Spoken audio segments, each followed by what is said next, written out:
नमस्कार, मैं हूं पूजा से। चलिए रुक करते हैं आज की कुछ खास बड़ी खबरों का। तो वहीं एक बड़ी खबर आ रही है जहां धामी कैबिनेट विस्तार को लेकर चर्चाएं तेज। मंत्रिमंडल विस्तार को लेकर दिल्ली पर टिकी नजरें। उत्तराखंड प्रभारी दुष्यंत गौतम का बड़ा बयान, केंद्र से हरी झंडी मिलते ही होगा मंत्रिमंडल विस्तार। सीएम धामी उत्तराखंड वापस लौटे। दिल्ली दौरे पर बीजेपी प्रदेश अध्यक्ष महेंद्र भट्ट। कैबिनेट मंत्री प्रेमचंद अग्रवाल को मिली नई जिम्मेदारी। तो वहीं आपको बताते चले, कैबिनेट मंत्री प्रेमचंद अग्रवाल को मिली नई जिम्मेदारी। देहरादून धामी कैबिनेट विस्तार को लेकर अब चर्चाएं तेज हो चुकी है। मंत्रिमंडल विस्तार को लेकर चर्चाएं तेज। वहीं उत्तराखंड प्रभारी दुष्यंत सिंह गौतम का बड़ा बयान। सीएम धामी उत्तराखंड वापस लौट चुके हैं, जहां दिल्ली दौरे पर अब बीजेपी अध्यक्ष जाएंगे। और साथ ही आपको बताते चले, अब सिर्फ इंतजार है कैबिनेट से हरी झंडी के मिलने का। मंत्रिमंडल विस्तार को लेकर अब चर्चाएं तेज हो चुकी है। उत्तराखंड प्रभारी दुष्यंत माने सीएम धामी का उत्तराखंड वापस लौटे। तो वहीं आपको बताते चले, धामी कैबिनेट विस्तार को लेकर अब चर्चाएं तेज हो चुकी है, जहां मंत्रिमंडल विस्तार को लेकर दिल्ली पर टिकी हैं अब सभी की नजरें। उत्तराखंड प्रभारी आपको बताते चले, कैबिनेट मंत्री प्रेमचंद अग्रवाल भी अब लेंगे बैठक। वहीं चर्चाएं चीजों को लेकर अब तेज हो चुकी है। मंत्रिमंडल में अब विस्तार को लेकर उत्तराखंड में अब चर्चाएं तेज। वहीं दुष्यंत का बड़ा बयान सामने आया, जहां सीएम आपको बताते चले, कैबिनेट मंत्री प्रेमचंद अग्रवाल को मिली है जगह। धामी कैबिनेट विस्तार को लेकर अब चर्चाएं तेज। मंत्रिमंडल विस्तार को लेकर अब दिल्ली पर सबकी नजरें टिकी हैं। सीएम धामी कैबिनेट से वापस लौटे हैं अब दिल्ली दौरे से। तो वहीं देहरादून से ये बड़ी खबर, जहां धामी कैबिनेट को लेकर चर्चाएं अब तेज हो चुकी हैं। तो वहीं इसी पर दुष्यंत गौतम का एक बड़ा बयान सामने आया है।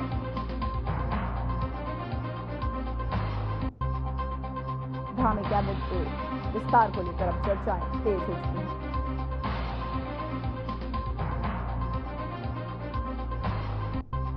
तो इसी खबर पर तमाम जानकारी के साथ हमारे साथ हर्ष खैनारा जुड़ चुके हैं। हर्ष, कब तक विस्तार होने की संभावना जताई जा रही है? देखिए, जिस तरह से धामी कैबिनेट की विस्तार को लेकर के जो चर्चाएं चल रही हैं, हालांकि इसका भी पूर्ण तरह से विराम नहीं लगा है। तमाम जगहों पर चर्चाएं की जा रही हैं। मुख्यमंत्री अभी कुछ दिन पहले ही दिल्ली दौरे पे थे और दिल्ली में कई नेताओं से उनकी मुलाकात हुई और साथ ही साथ संगठन के पदाधिकारियों के साथ भी उनकी मुलाकात हुई। अब ये माना जा रहा है कि जैसे मुख्यमंत्री वापस देहरादून पहुंचे हैं, उसके बाद जो प्रदेश अध्यक्ष हैं बीजेपी के महेंद्र भट्ट, उनका दिल्ली रवानगी है। तब कहीं कहीं सभी चीजों को लेकर के ये माना जाता है कि बहुत जल्दी इसमें विस्तार करना हो चुका है। हालांकि मुख्यमंत्री ने स्पष्ट नहीं किया, उनसे पूछा गया था कि दिल्ली जब उनसे दिल्ली दौरा था तो उस दौरान क्या मंत्रिमंडल विस्तार को लेकर के कुछ चर्चाएं हुई हैं, लेकिन हालांकि उन्होंने कोई प्रतिक्रिया नहीं दी है। लेकिन जिस तरह से मंत्रिमंडल विस्तार को लेकर के अब दिल्ली पर सबकी नजर टिकी हुई है, जब तक फाइनल रिपोर्ट नहीं आ जाती तब तक इसको कहना गलत होगा।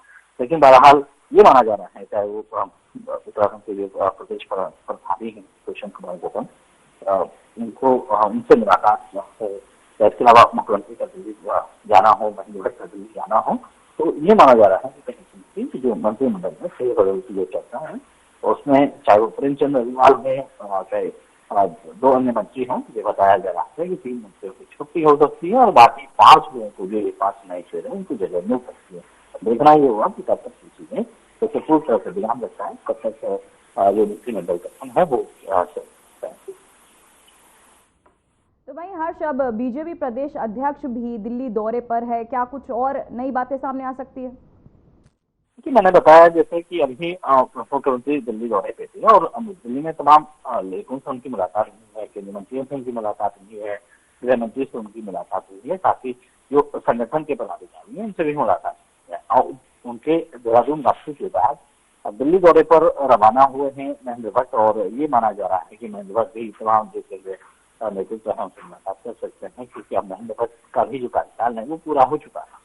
तो ये बताया जा रहा है कि प्रदेश अध्यक्ष की जो नियुक्ति है उस पर भी चर्चा की जा सकती है। इसके अलावा जो बाकी जो अभी जो जिले के जो अध्यक्ष हैं उनसे भी चर्चाएं होनी है, उन पर भी नियुक्तियां होनी है, तो इसको इस तरफ भी काम किया जा रहा है। दूसरी तरफ तो मंत्रिमंडल विस्तार को लेकर के भी चर्चा की जा रही है कि अब महंत भी दिल्ली में पहुंचे हैं, तो जाहिर सी बात है कि तमाम लोगों से उनकी मुलाकात होगी, तमाम जो संगठन के पदाधिकारी हैं उनसे उनकी मुलाकात होगी और इस बीच मंत्री किसे दिया जाए, किसे ना दिया जाए, इस पर भी चर्चा की जाएगी।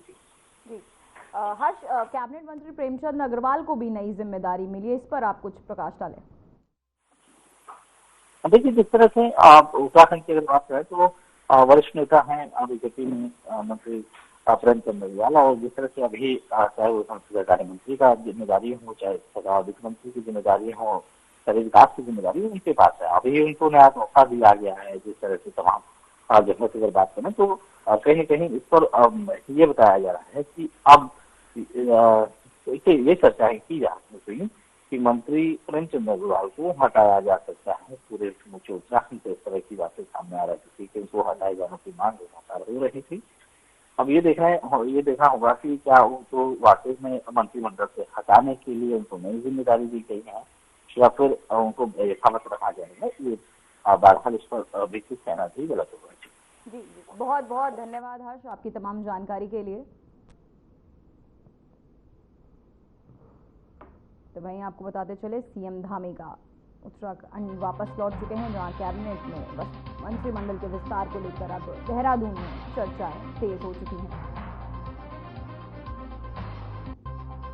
उत्तराखंड प्रभारी दुष्यंत गौतम का बड़ा बयान सामने आया, जहां सीएम धामी उत्तराखंड अब वापस लौट चुके हैं।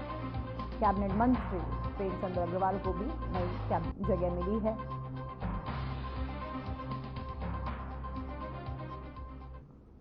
तो वहीं उत्तराखंड में लंबे समय से कैबिनेट विस्तार पर लगातार चर्चाएं चल रही हैं।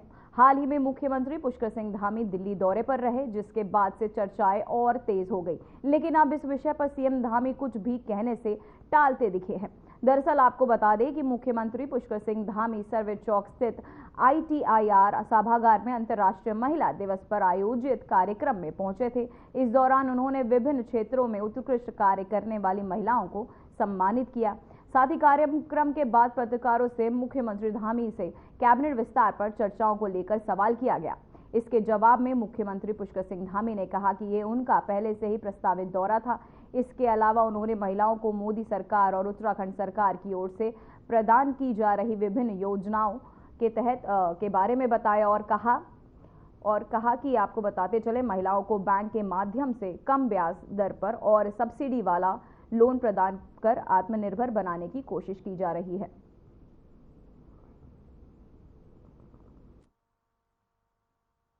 वो पहले से मेरा तय दौरा था, कोई नया दौरा नहीं है। अब आप लोगों के लिए हो सकता है नया कुछ हो तो आप लोग बता दीजिए, लेकिन मैं तो सामान्य स्थिति में गया था।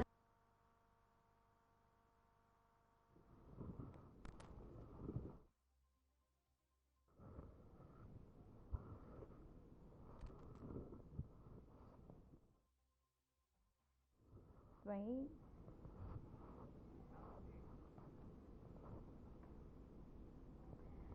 सीएम पुष्कर सिंह धामी ने शनिवार को मुख्यमंत्री आवास परिसर में लगाए गए विभिन्न प्रजातियों के फूलों का अवलोकन किया। साथ ही उन्होंने ट्यूलिप प्रजाति के पुष्पों का भी अवलोकन किया। कुछ दिन पहले सीएम ने स्वयं ट्यूलिप बल्ब का रोपण किया था।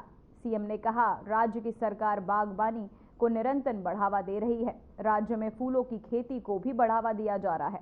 उन्होंने कहा कि कृषक ट्यूलिप प्रजाति के फूलों की बड़े पैमाने पर खेती कर रहे हैं, जिससे उसकी आय बढ़ती है। आपको बताते चले, इन फूलों के डिमांड पूरे देश में है। उन्होंने कहा कि राज्य में फूलों की खेती के आधार पर संभावना है कि जिस पर राज्य सरकार निरंतर काम कर रही है।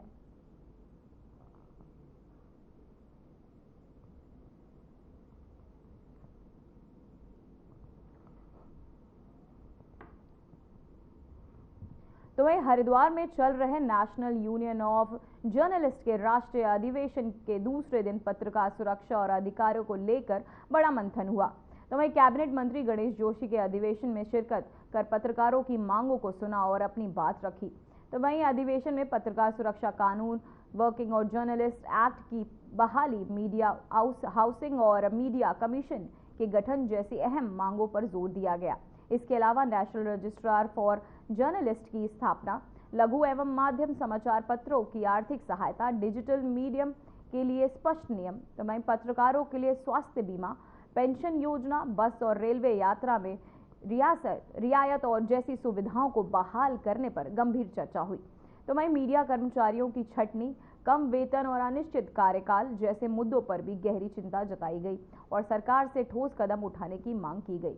तो वहीं अधिवेशन में देश भर से आए पत्रकारों ने एकजुट होकर सरकार से इन मांगों को लागू करने की अपील की। वहीं आपको बताते चले पत्रकार सुरक्षा पर हुई बातचीत, जहां नेशनल यूनियन ऑफ जर्नलिस्ट अधिवेशन, पत्रकारों के साथ कैबिनेट मंत्री हुए थे शामिल, जहां उन्होंने पत्रकारों की मांगों को सुना।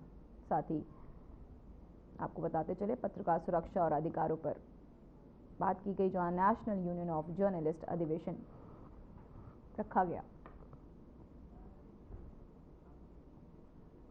तो वहीं रुड़की के मंगलौर देवबंद रोड पर स्थित पनीर की एक फैक्ट्री पर खाद्य सुरक्षा विभाग की टीम ने छापेमारी कर लगभग 1 कुंटल पनीर बरामद किया है। अधिकारियों के तहत पनीर का सैंपल भी भरा गया है। इस मौके पर खाद्य सुरक्षा अधिकारी MN जोशी, योगेंद्र भिष्ट, दिलीप सिंह और डॉक्टर RK सिंह टीम मौजूद रहे। वहीं खाद्य सुरक्षा अधिकारी MN जोशी ने बताया कि होली के मद्देनजर CM पुष्कर सिंह धामी के आदेशों के बाद जगह जगह छापेमारी कार्यवाही की जा रही है, जिसके मद्देनजर मंगलौर देवबंद मार्ग पर एक फैक्ट्री पर छापेमारी कर रिफाइंड केमिकल और अन्य सामग्री बरामद की गई। तो वहीं रिफाइंड केमिकल और अन्य सामग्री भी छापेमारी के दौरान बरामद की गई। साथ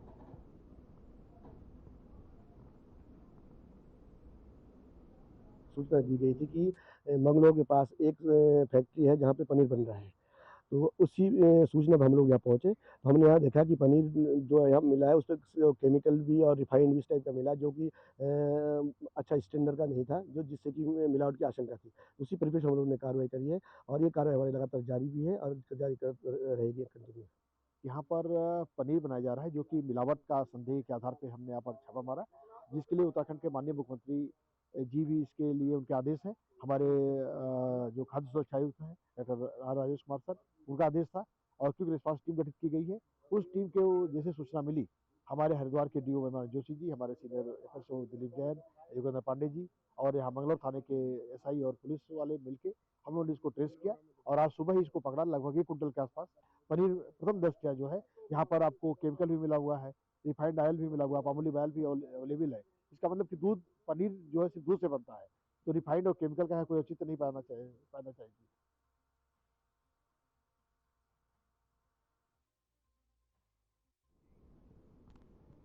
तो वहीं एक बड़ी खबर सामने आ रही है, जहां आज कांग्रेस भवन में चर्चा करेंगे कांग्रेसी। मेरा वोट मेरा अधिकार अभियान पर होगी चर्चा। युवा कांग्रेस NSUI की होगी महत्वपूर्ण बैठक में CWC सदस्य होंगे शामिल। कांग्रेस अध्यक्ष के सलाहकार भी लेंगे हिस्सा।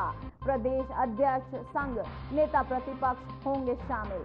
तो वहीं एक बड़ी खबर सामने आ रही है, जहां प्रदेश अध्यक्ष संघ नेता प्रतिपक्ष शामिल होंगे। वहीं एक बैठक कांग्रेसी जहां बैठक में होंगे शामिल। आज कांग्रेस भवन में चर्चा करेंगे कांग्रेसी। मेरा वोट मेरा अधिकार अधिनियम पर ये चर्चा होगी, जहां युवा कांग्रेस NSUI को लेकर ये चर्चाएं तेज। आपको बताते चले बड़ी खबर, जहां देहरादून से आ रही एक बड़ी खबर, जहां आज कांग्रेस करेंगे चर्चा।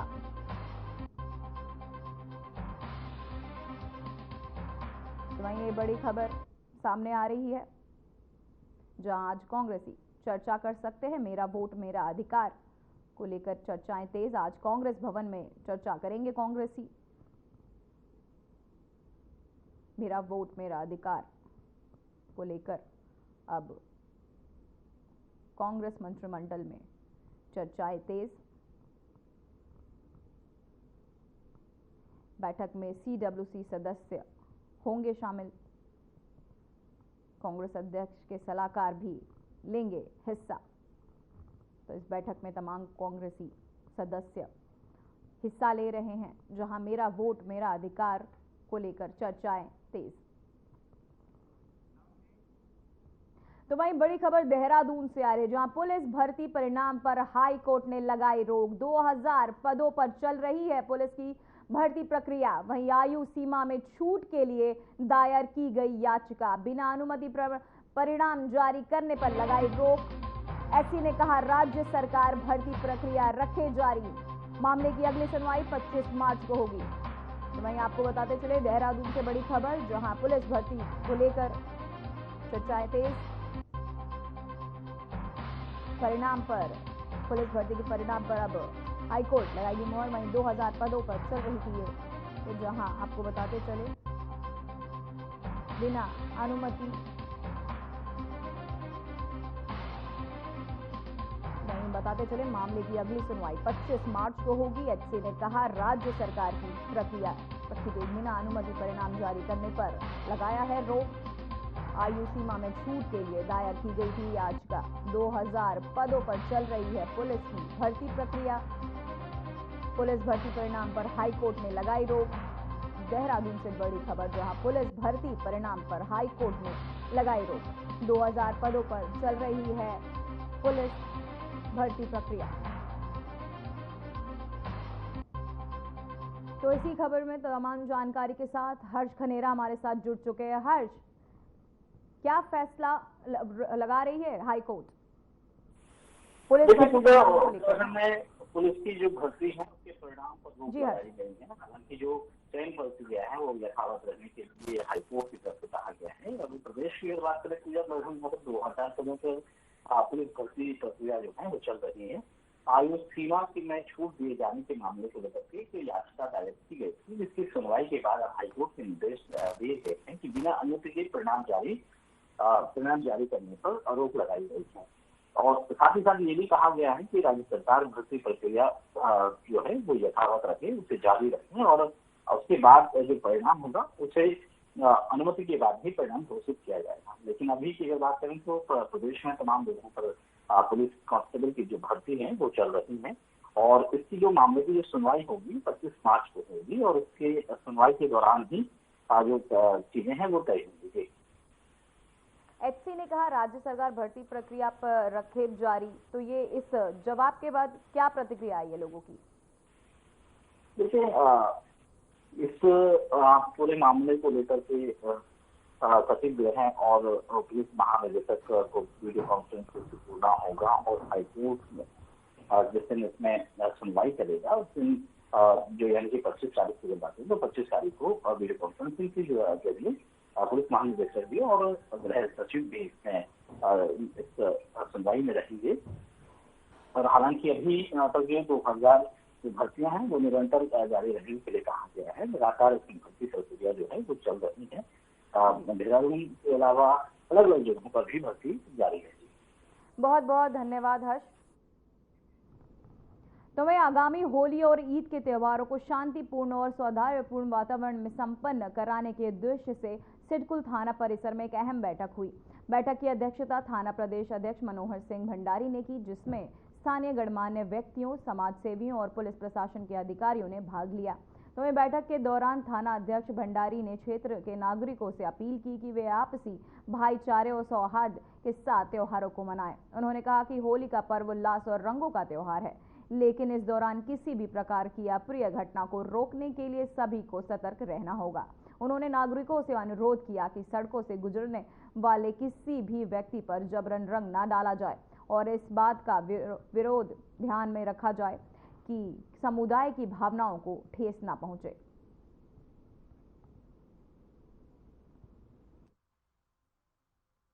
आपको पता है कि होली नज़दीक है और इधर रमजान का कार्यक्रम भी चल रहा है ना, तो इसलिए इन चीज़ों को मद्देनजर देखते हुए तो थाना अध्यक्ष महोदय ने जो आज बैठक ली है कि गांव के अंदर शांति व्यवस्था बनी रहे और कोई दंगा फसाद करता है तो उसकी सूचना थाना प्रभारी को दी जाए, संबंधित जो क्षेत्रीय अधिकारी रहेगा है ना उसको दी जाए, जिससे गांव के अंदर दंगा फसाद ना हो और गांव के अंदर शांति व्यवस्था बने और सभी होली का पर्व हो चाहे रमजान का त्यौहार चल रहा हो वो सबको शांति व्यवस्था भाईचारे की नज़र से देख के हम दोनों को सबको मिलकर साथ मनाना है।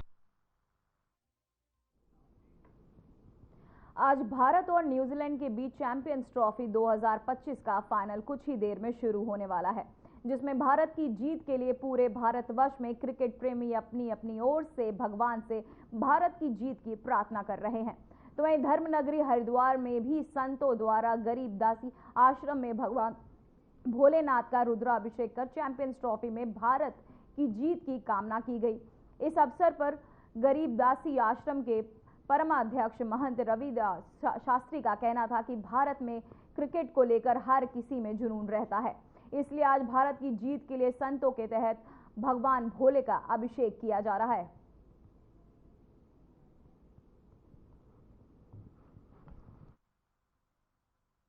कई दिन से स्वामी जी भारत की जीत हो, जो चैंपियन ट्रॉफी चल रही है, उसमें जीत के लिए स्वामी जी ने 7 दिन का अनुष्ठान रखा था। उसमें भगवान भोले का आराधना किया और उसमें हम लोग सब मिल कर के, आचार्य लोग मिल कर के भगवान शंकर जी से ये कामना किया है कि आज का जो फाइनल न्यूजीलैंड और भारत का फाइनल मैच होने जा रहा है, उसमें भारत की जीत हो। इस जीत से हम पूरे भारतवासियों की एक उत्साह उमंग बढ़ेगी। और हम लोगों ने माँ भागीरथी गंगा से भी कल प्रार्थना किया था कि भारत का जीत निश्चित रूप से हो। तो हम लोग ये कामना करते हैं सब खिलाड़ियों को आज एकदम से ऊर्जा भरा हुआ शक्ति मिले। और इस तो वहीं भारत न्यूजीलैंड मुकाबले में भारतीय टीम की जीत सुनिश्चित करने के लिए हरिद्वार के तीर्थ पुरोहितों ने हर की पौड़ी पर विशेष पूजा अर्चना और दूध अभिषेक किया। श्रद्धालुओं और पुरोहितों ने मां गंगा का आह्वान किया करते हुए भारत की जीत की कामना की। तो वहीं तीर्थ पुरोहित उज्जवल पंडित ने बताया कि ब्रह्मा कुंड पर हुए इस अनुष्ठान में वैदिक मंत्रोच्चार के साथ दूध अर्पित किया गया। उन्होंने विश्वास जताया कि भारतीय टीम न्यूजीलैंड को हराकर विजय हासिल करेगी। तीर्थ नगरी में इस धार्मिक आयोजन के दौरान बड़ी संख्या में क्रिकेट प्रेमी और श्रद्धालु एकत्रित हुए। तो लो आपको बताते चले कि उज्जवल पंडित ने मीडिया से बात करते हुए क्या कुछ कहा, आइए आपको सुनाते हैं।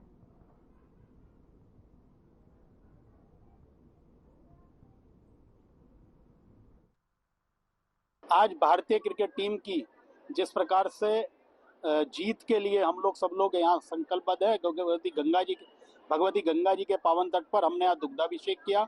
सभी तीर्थ पुरोहितों ने इस ब्रह्म कुंड पर दुग्धाभिषेक कर भगवती गंगा जी से आज प्रार्थना की है कि भारतीय टीम इस टूर्नामेंट में विजय हासिल करे, न्यूजीलैंड को परास्त करे और पूरे विश्व के अंदर भारत की एक बार पुनः जय जयकार हो। भारत एक विश्व शक्ति के रूप में प्रदर्शित हो, खेल शक्ति के रूप में, आध्यात्मिक शक्ति के रूप में अपनी पहचान बनाए।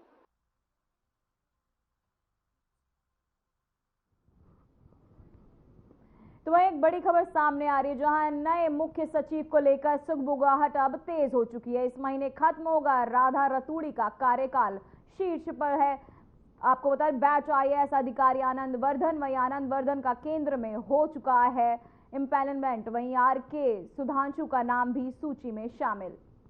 तो वहीं आपको बताते चलिए बड़ी खबर, जो RK सुधांशु का नाम भी सूची में अब शामिल है। आनंद वर्धन का केंद्र में हो चुका है। और आपको बताते चले इस महीने खत्म होगा राधा रतूड़ी का कार्यकाल। नए मुख्य सचिव को लेकर अब सुगबुगाहट तेज हो चुकी है।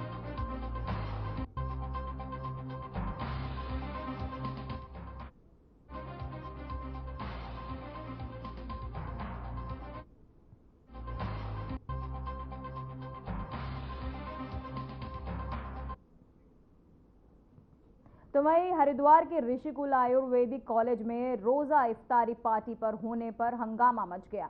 यहां बजरंग दल के कार्यकर्ताओं ने कॉलेज के गेट पर पहुंचकर नारेबाजी करते हुए हंगामा किया। उन्होंने सिटी मजिस्ट्रेट को ज्ञापन सौंपकर दोषियों पर कार्यवाही करने की मांग भी की। वहीं ऋषिकुल कॉलेज प्रबंधन ने जांच कमेटी बनाकर जांच कराने की बात भी कही है। दरअसल सोशल मीडिया पर एक वीडियो वायरल हो रहा है जिसमें दावा किया जा रहा है कि शुक्रवार शाम को ऋषिकुल आयुर्वेद कॉलेज में मुस्लिम छात्रों ने रोजा इफ्तार पार्टी की थी। अपने हिंदू बाहुल्य क्षेत्र में, प्रतिष्ठित हिंदू क्षेत्र में ऋषिकुल विद्यापीठ के कैंपस के अंदर कल एक सुनियोजित घटना करी गई कि कुछ मुस्लिम छात्रों ने, कुछ बाहर के मुस्लिम युवकों ने यहाँ पे रोजा इफ्तार पार्टी का आयोजन करा, जो कि खुलेआम पुलिस प्रशासन को चैलेंज करने वाली घटना है, जो खुलेआम कॉलेज प्रबंधन समिति को खुलेआम चैलेंज करने वाली घटना है। हिंदू समाज को ये योजनाबद्ध तरीके से इसलिए जताया गया कि हम तुम्हारे क्षेत्रों में, तुम्हारे हिंदू बाहुल्य क्षेत्रों में तुम्हारे हिंदू बहन बेटियों का अपमान करते रहेंगे, तुम्हारी हिंदू धार्मिक भावनाओं का अपमान करते रहेंगे।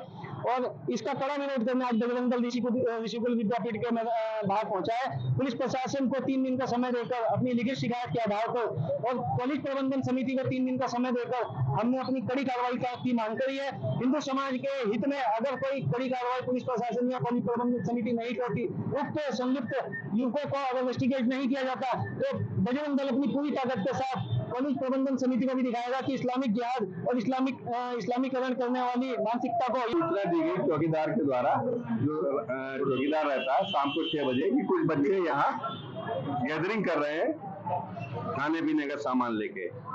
तो मैंने कहा कोई इन्होंने परमिशन नहीं ली है, इनको हटा दो।